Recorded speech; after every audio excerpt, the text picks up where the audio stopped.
నమస్కారం. మనం ఇప్పుడు ఇటాలియన్ ఐటమ్ చేయబోతున్నాం. ఇది లంచ్లో కానీ డిన్నర్లో కానీ చేసుకోవచ్చు. Chicken white pasta. ఇది గుడ్ ఫర్ హెల్త్, చాలా బాగుంటుంది హెల్త్ కూడా.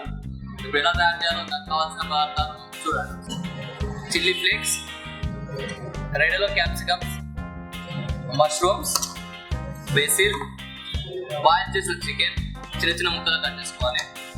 ఆనియన్ చిన్న చిన్న ముక్కలు, మనం బాయిల్ చేసిన పాస్తా. ఇది పాస్తా సూపర్ మార్కెట్లో కానీ బయట దొరుకుతుంది. ఒక 10 minutes బాయిల్ చేసుకుంటే బాయిల్ అయిపోతుంది మీకు. తర్వాత దీని పేరు జుగిని అంటారు. ఇది హెల్త్ చాలా బాగుంటుంది హెల్త్. నెక్స్ట్ సాల్ట్ ఒకటి. స్పైసీ కావాలనుకుంటే మనకి బ్లాక్ పెప్పర్ పౌడర్ చేసుకొని వేసుకోవచ్చు. తర్వాత దీంట్లో మిల్క్ యాడ్ చేసుకోవాలి. కుకింగ్ క్రీమ్ అంటారు, బయట దొరుకుతుంది క్రీమ్ కూడా. ఇప్పుడు దాన్ని ఎలా తయారు చేస్తారో మనం ఫస్ట్ స్టవ్ కానీ కొద్దిగా వేడెక్కిన అమూల్ బటర్ తీసుకోవాలి. బటర్ వేడిగా అయిన తర్వాత మనకు మష్రూమ్స్, రెడ్ క్యాప్సికమ్,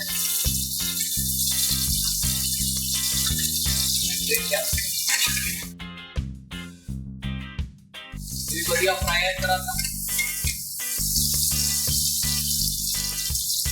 బాయిల్ చేసి చికెన్ దీంట్లో వేసుకోవాలి.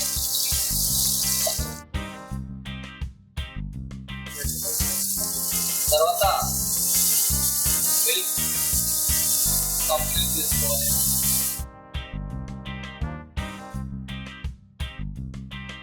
కుకింగ్ క్రీమ్ అంటారు దీన్ని. ఈ కుకింగ్ క్రీమ్ కూడా కొద్దిగా చేస్తే మన థిక్నెస్ అనేది వస్తుంది, సాఫీగా వస్తుంది. ఇది కొద్దిగా బాయిల్ అయిపోయిన తర్వాత మనం సాల్ట్ ఇవన్నీ వేసుకోవాలి. ఫస్ట్ సాల్ట్ వేసుకోవాలి. దీన్ని బేసిల్ అంటారు, కొద్దిగా బేసిల్. స్పైసీ కావాలంటే చిల్లీ ఫ్లేక్స్.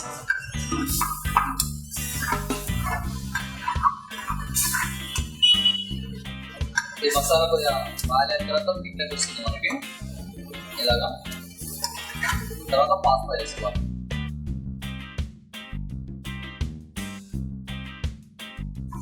పాస్తా వేసుకోవాలి.